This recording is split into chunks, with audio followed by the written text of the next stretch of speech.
Coming up on this episode of Brewed, we travel to Coralville for this year's BrrrFest, the annual event showcasing Iowa breweries and the beers of winter.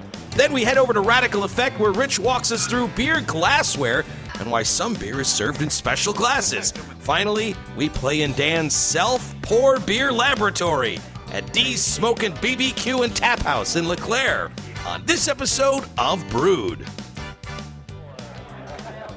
Coralville, Iowa, picturesque hamlet on the shores of the Iowa River, and scene for BrrrFest, a big event that happens every January here at the Coralville Convention Center. The first one was in 2012. There were a handful of breweries then. There are a lot more now, and they're all here to promote their beer for the upcoming season. And we're going to sample each and every one of them.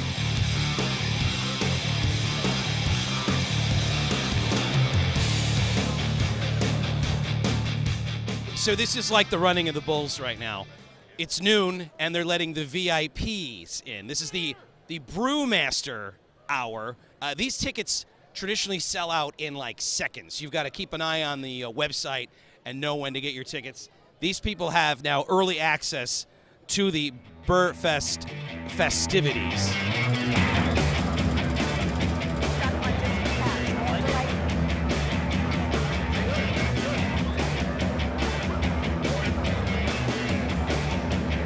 One of my favorite things about coming to these beer events is seeing what the knuckleheads at Peachtree have come up with. In the past, they've dressed as the cast of Top Gun.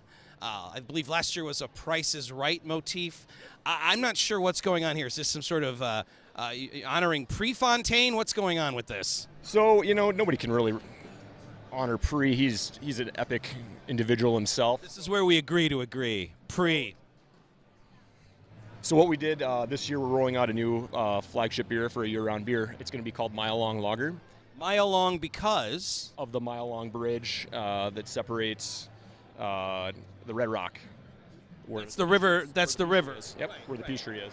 The Mile Long Lager is designed to be kind of like an easygoing summertime lawnmower beer, right? Absolutely right. So we have a lot of big beers, a lot of great beers, and this is a great addition to our lineup. So it's Mile Long, so you decided, let's all dress up like we're distance runners, but distance runners from the 1970s? Yes, absolutely. There would be no other way.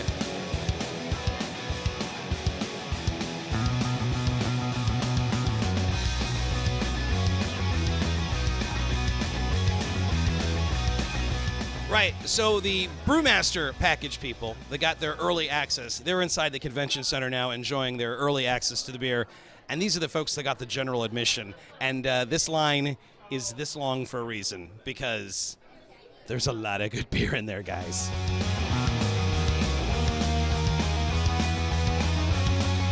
I'll tell you this about this line, and they're dead serious about it.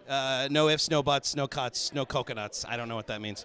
All right, you guys, this is your first BrrrFest? Are you excited? Yep. First. You guys have never been to a BrrrFest before. What are you expecting? Lots of beer. All right, fellas, I don't have to tell you this. You know that you're in line for BrrrFest, right? Yes, sir. Guy would hate to be the one to break that news to you. So, is this your first BrrrFest? No, number 3. Right, because it started in 2012. So I imagine you've been to, this will be your third consecutive, because Yes, once you go BrrrFest, you never go other fest. Wait, are those bagels? This is a first. This is a first. We've never seen this before. Is that a bagel necklace? Yes, sir. That's inspired. Well, the cinnamon, I'm nervous that might kind of leave you with some off flavors. I think it'll go nice with the stouts. So, like, you're going to have like a cinnamon bagel and then a stout. Yes. Is there a particular style that you're looking forward to once you get in there? Actually, just whatever's in there. Don't have a preference really. Just there are hundreds and hundreds of people here, and we've managed to find the easiest to please guy at BrrrFest. So whatever they put in your glass, you're going to be happy with. it's got alcohol, and I'm good with it. We've managed somehow to find the end of the line. It's massive. In fact, you, sir, you're here at the end of the line. You're aware of that? Yes, yes. And I don't want to say the line is big, but we're actually in North Liberty somehow. I don't know how that happened. Still got 20 minutes, though. Right. So when they open up in 20 minutes for the second wave, the general admission, that's when things go crazy. What are you looking forward to once you get in there? Just a variety of different vendors that are there. I think it'll be kind of fun.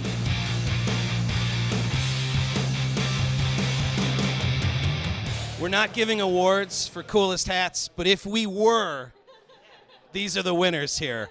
Congratulations. What in the world is on your head? That's a raccoon. Is it a real? Is this real raccoon or? I woke up wearing it. I was camping one night and I woke up wearing it, so I don't know for sure. So it's possible that's not even a cap. That could be an actual creature on top of your head. So I imagine wearing a hat like this not only keeps your head warm for BrrrFest, but also helps people identify you in case you get lost. Yeah, that's the idea. Is we stay in a group of, if you see the hats, that's one group. That's one unit. Everybody get a buddy. Everybody get a buddy. We're going to be fine.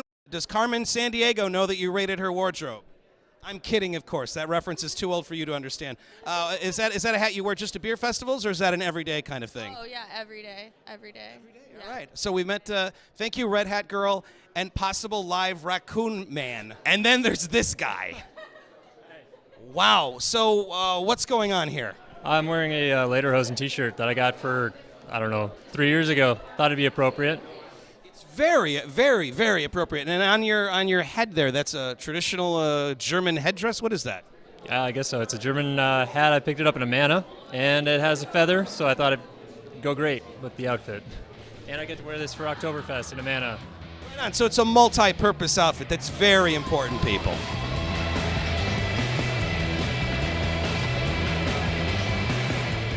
This is my buddy W. He's the head brewer at the Kelowna Brewing Company. It's another BrrrFest, huh? Another BrrrFest. You're not the head brewer? I am the head brewer. Yes. You look like you were about to correct me there. No.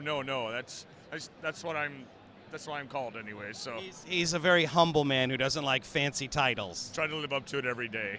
So W, I got to ask. I know that BrrrFest is a big deal for Iowa breweries such as yours. Why is it so important to do this?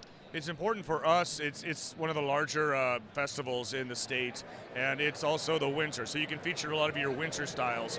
And for us, being in Kelowna, we're only 15 to 18 miles away, so we're meeting a lot of people that come to the brewery, and we're making a connection with them.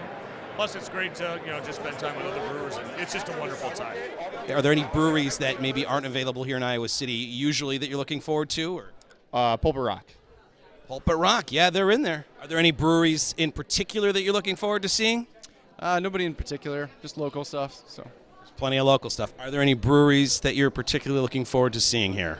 Fire Trucker. That's a good one. Anything I can't get in a store.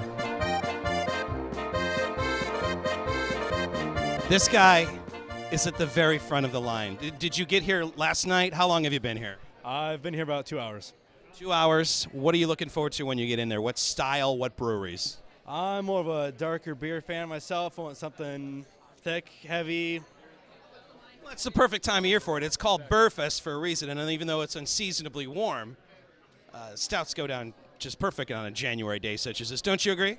I most certainly do. Let me ask you this. Are you the kind of guy that only likes stouts when it's cold out, or are you the kind of guy that could crack open a stout on the 4th of July? Usually when it's a little colder, but I've been known to crack 1 or 2 open on the 4th. You know, I had a feeling.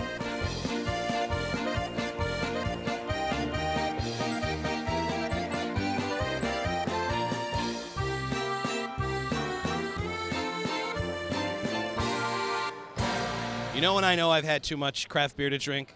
When I start to hallucinate.